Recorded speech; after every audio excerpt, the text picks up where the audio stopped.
Hello, അസ്സലാമു അലൈക്കും. ഇന്നത്തെ എൻ്റെ വീഡിയോ എന്ന് പറയുമ്പോൾ ഒരു ഓൾറൗണ്ട് കുക്കിംഗാണ്. കുക്കിങ്ങിലേക്ക് ഒരു എത്തിനോട്ടം എന്ന് വേണമെങ്കിൽ പറയാം. ഇന്നത്തെ എൻ്റെ കുക്കിംഗ് പ്രിപ്പറേഷൻസ് സ്റ്റാർട്ടിങ്ങിൽ ഞാൻ അവിയലിന് വേണ്ടിയിട്ട് വെജിറ്റബിളെല്ലാം കട്ട് ചെയ്തിട്ട് അതിൽ മഞ്ഞൾപ്പൊടിയും ഉപ്പും ഇട്ട് വെള്ളം ഒഴിച്ച് അവിയലിൽ നന്നായിട്ട് അല്പം വെള്ളമൊഴിച്ച് അവിയൽ നന്നായിട്ട് വേവിക്കാനായിട്ട് വെച്ചു. അവിയലിൽ ഞാൻ നമ്മുടെ പിടിച്ച കത്തിരിക്ക അങ്ങനെയുള്ള കുറേ ഐറ്റംസ് ഉണ്ട്. പിന്നെ വേറെ ചേമ്പ് കായ എല്ലാം കൂടെ ചേർത്തിട്ടാണ് അവിയൽ വെച്ചത്. മത്തങ്ങയുടെ ഒരു ചെറിയൊരു പീസും പിന്നെ കുമ്പളത്തിൻ്റെ ചെറിയൊരു പീസും ചേർത്ത് ഒരു ഒഴിച്ച് കറിക്കാണ് മഞ്ഞപ്പൊടിയും പച്ചമുളക് കീറിയിട്ടതും ഉപ്പും കൂടെ ചേർത്ത് അത് കുറച്ച് വെള്ളം ഒഴിച്ച് അത് വേവിക്കാൻ വെച്ചു. പിന്നെ ഫിഷ് ഫ്രൈ ചെയ്യാൻ വേണ്ടി മസാല മാരിനേറ്റ് ചെയ്യാൻ വേണ്ടിയിട്ട് കുരുമുളക്, മഞ്ഞൾപ്പൊടി, മുളകുപൊടി സാധാ പോലെ തന്നെ എല്ലാവരും ചെയ്യുന്ന പോലെ തന്നെ വലിയ രീതിയിലുള്ള വിശാലമായ മാരിനേറ്റ് അല്ല, നമ്മൾ സാധാ സിമ്പിൾ ഒരു മാരിനേഷനാണ്. അപ്പോൾ അത് എല്ലാം കൂടി മുളകും കാശ്മീരി മുളകും ഒക്കെ ഇട്ടിട്ട് ഉപ്പ് ഒഴിച്ച് നാരങ്ങ നീരും കൂടെ ചേർത്തിട്ട് ഒന്ന് മാരിനേറ്റ് ചെയ്യാൻ വെച്ചു. കറിവേപ്പിലയും ചേർത്തിട്ട് അതും അവിടെ ഇരിക്കട്ടെ. അപ്പോൾ നമ്മൾ മറ്റുള്ള സംഭവങ്ങളെല്ലാം പാചകം ചെയ്ത് വരുമ്പോഴത്തേക്ക് അത് നന്നായിട്ട് മസാല എല്ലാം പിടിച്ചു. ഇത് നമ്മൾ മീൻ കറിക്ക് വേണ്ടിയിട്ടുള്ള മസാല അരച്ചതാണ്. മീൻ കറിക്ക് മുളക് പൊടി, കാശ്മീരി മുളക് പൊടി, പിന്നെ ചെറിയ ഉള്ളി, അങ്ങനത്തെ നമ്മുടെ പുളി, കറിവേപ്പില എല്ലാം കൂടി ചേർത്ത് നന്നായിട്ടുള്ള ജസ്റ്റ് ഒന്ന് ഞാൻ ക്രഷ് ചെയ്ത് അരച്ചതേ ഉള്ളൂ. ഒന്ന് വറ്റിച്ചെടുക്കാൻ വേണ്ടിയിട്ടാണ്. ചെറിയൊരു മീനാണ്, അതായത് പരവ എന്ന് പറഞ്ഞ ചെറിയ മീനാണ് അതാണ് കിട്ടിയിട്ടുള്ളത്. അപ്പോൾ ഇത് ലൂസാക്കി വയ്ക്കാതെ നന്നായിട്ട് വറ്റിച്ച് എടുക്കണം. അപ്പം മസാല തേങ്ങ ജസ്റ്റ് ഒന്ന് അടിച്ച് ഒരു മിനിറ്റ് അടിച്ച് നിർത്തി, അത്രയേ ഉള്ളൂ. അപ്പോൾ അതും മീനും എല്ലാം അതിനകത്ത് തക്കാളിയും പച്ച ഉലുവയും കറിവേപ്പിലയും എല്ലാം കൂടി ഇട്ട് അതും കുക്ക് ചെയ്യാൻ വേണ്ടിയിട്ട് വെച്ചു.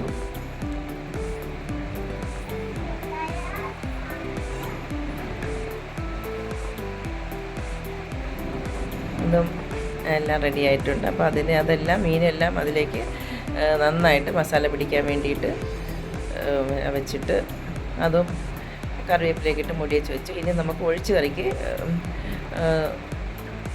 അവിയലിന് ഞാൻ മസാല അരച്ചെടുത്ത് വന്നു.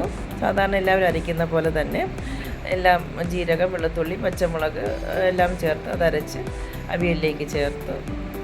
അവിയൽ നന്നായിട്ട് വെന്തിട്ടുണ്ട്. നല്ല ചേമ്പും ഉരുളക്കിഴങ്ങും കായും അങ്ങനെ കുറേ നല്ല വെന്ത് കുഴയുന്ന ഇപ്പോൾ ലാസ്റ്റ് സ്റ്റേജിൽ അത് വെളിച്ചെണ്ണ ഒഴിച്ച് കറിവേപ്പിലയിട്ട് അവിയൽ റെഡിയാക്കി വെച്ചു. ഇത് നമ്മുടെ പീണി ഒഴിച്ച് കറിക്ക് വേണ്ടിയിട്ട് വെച്ചത് അതും നന്നായിട്ട് വെന്തിട്ടുണ്ട്. അപ്പോൾ അതിലേക്കുള്ള മസാല അടിച്ചൊഴിച്ച് അതിലേക്കുള്ള തേങ്ങയുടെ അരപ്പും അടിച്ചൊഴിച്ച് അതിലും ജീരകവും പച്ചമുളക് കറിവേപ്പില അത്രേ തന്നെയാണ്. തേങ്ങയും ചേർത്ത് അത് അടിച്ചൊഴിച്ചിട്ട് പിന്നെ മിൽക്കി മിസ്റ്റിൻ്റെ അല്പം കുറച്ച് തൈര് ഉണ്ടായിരുന്നുള്ളൂ, അത് ജസ്റ്റ് അതും അടിച്ച് അതിലേക്ക് ഒഴിച്ചു. അപ്പോൾ എൻ്റെ ഇന്നത്തെ ഈ ഒരു വീഡിയോ ഇന്നത്തെ ലഞ്ചിൻ്റെ ഒരു എത്തിനോട്ടം. ഇൻഷാ അല്ലാഹ് ഇന്ന് ഞാൻ വലിയ വിശദമായിട്ട് വീഡിയോ എടുത്തില്ല. അപ്പോൾ ഇന്ന് ഇങ്ങനെ ഒരു വീഡിയോ ചെയ്യാമെന്ന് വിചാരിച്ചു. ഇഷ്ടമായെങ്കിൽ എല്ലാവരും സപ്പോർട്ട് ചെയ്യണേ. ഇത് ഞാൻ ഒഴിച്ച് കറിക്ക് വേണ്ടി കടുതാളിക്കുന്നതാണ്. കടുകും ചെറിയ ഉള്ളിയും മുളകും കറിവേപ്പിലയും കൂടി ഇട്ട് നന്നായിട്ട് അത് മൊരിഞ്ഞ് മുളക് കറിവേപ്പില ഇട്ടതിന് ശേഷം ഒരു അര സ്പൂൺ കാശ്മീരി മുളക് പൊടിയും ചേർത്ത് അതുകൂടി മിക്സ് ചെയ്തിട്ട് നമ്മുടെ ഒഴിച്ച് കറിക്ക്, അതായത് നമ്മളെ പീണി ഒഴിച്ച് കറിക്ക് വേണ്ടിയിട്ട് അതും കടുതാളിച്ചതിലേക്ക് ഒഴിച്ച്. അപ്പോൾ കാണാൻ നല്ല ഭംഗിയാണ്. ഇങ്ങനെ ചുമപ്പും മഞ്ഞയും എല്ലാം കൂടെ ആയിട്ടുള്ള ഒരു മിക്സിങ് കാണാനും ഭയങ്കര ടേസ്റ്റുള്ള നല്ല കറിയാണ്. അപ്പോൾ നമ്മുടെ മീൻ കറി ലാസ്റ്റ് സ്റ്റേജ് എത്തിയിട്ടുണ്ട്. അതിൽ ഞാൻ കറിവേപ്പില ഇട്ട് അല്പം എണ്ണ ഒഴിച്ച് ഒന്ന് ചുറ്റിച്ചെറു തീയിൽ ഒരു 5 മിനിറ്റ് കൂടെ വെച്ചേക്കും. അപ്പോഴത്തേക്കും മീനും നന്നായിട്ട് വറ്റിയിരിക്കും. ഇത് നമ്മുടെ നാടൻ രീതിയിൽ കേരള സ്റ്റൈൽ, അതായത് നമ്മുടെ നാട്ടിൻപുറത്തുള്ള രീതിയിലുള്ള കറികളാണിത്. കൂടുതലും ഞാൻ വീട്ടിൽ വയ്ക്കുന്ന കറികളെല്ലാം ഇങ്ങനെ തന്നെയാണ്. മീൻ വയ്ക്കുന്ന ദിവസങ്ങളിലൊക്കെ ഇങ്ങനെയുള്ള കറികളൊക്കെ തന്നെയാണ് ഇവിടെ എല്ലാവർക്കും ഇഷ്ടം. ഒഴിച്ചെറി വയ്ക്കാത്ത ദിവസം രസം വയ്ക്കും. അങ്ങനെ ഒഴിക്കാൻ എന്തെങ്കിലും പല രീതിയിൽ ഒഴിച്ചെറിക്ക് ഇപ്പം ഒരു ദിവസം തക്കാളി ഒഴിച്ചെറിയാണെങ്കിൽ ഒരു ദിവസം ഇതുപോലെയുള്ള ഒഴിച്ചെറിയായിരിക്കും. അങ്ങനെ പല രീതിയിലുള്ള, ഒരു ദിവസം വെള്ളരിക്കയിട്ട് ഒഴിച്ചെറിയായിരിക്കും, മാങ്ങയുള്ളപ്പോൾ മാങ്ങയിട്ട് ഒഴിച്ചെറി, അങ്ങനെയൊക്കെയാണ്. ഇനിയിപ്പോൾ മീൻ പൊരിക്കാൻ വേണ്ടി ഞാൻ പാനിലേക്ക് എണ്ണ ഒഴിച്ച് കറിവേപ്പില ഇട്ട് ഇനി ഫിഷും ഫ്രൈ ചെയ്തെടുക്കാം. പള്ളിയിൽ പോയ സമയം 12:30-ക്ക് ശേഷമാണ് ഞാൻ കുക്കിങ്ങിന് എൻ്റെ അടുക്കളയിൽ കയറിയത്. 1:30-ക്ക് മുമ്പ് എല്ലാം റെഡിയായി. പള്ളിയിൽ നിന്ന് എല്ലാവരും എത്തുന്നതിന് മുമ്പ്, ഹസ്ബൻഡും മോനുമൊക്കെ പള്ളിയിൽ നിന്ന് എത്തുന്നതിന് മുമ്പ് എല്ലാം റെഡിയാക്കിയിട്ടുണ്ട്. എല്ലാം ഇത് നല്ല പെട്ടെന്ന് നമ്മൾ വയ്ക്കുമ്പോൾ ചിലപ്പോൾ ഒന്നിന് ഉപ്പിടാനൊക്കെ പെട്ടെന്ന് ചിലപ്പോൾ വിട്ടുപോകും. അപ്പോൾ അത് വളരെ ശ്രദ്ധയോടുകൂടി ചെയ്തില്ലെങ്കിൽ ഞാൻ എപ്പോഴെങ്കിലും വയ്ക്കുമ്പോൾ എന്തെങ്കിലും ഉപ്പിടാനൊക്കെ ചിലപ്പോൾ വിട്ടുപോകാറുണ്ട്. ഇതിപ്പം നമ്മുടെ വഴുതനങ്ങയും വെണ്ടയ്ക്കയാണ്. അപ്പോൾ അതുകൊണ്ട് ചെറിയൊരു മെഴുക്ക് പുരട്ടി കൂടെ ഉണ്ടാക്കാമെന്ന് വിചാരിച്ചു. അപ്പോൾ അതും കട്ട് ചെയ്ത് എടുത്തിട്ടുണ്ട്. ഇനി ആ ഒരു മെഴുക്ക് പുരട്ടി ചെയ്യണം.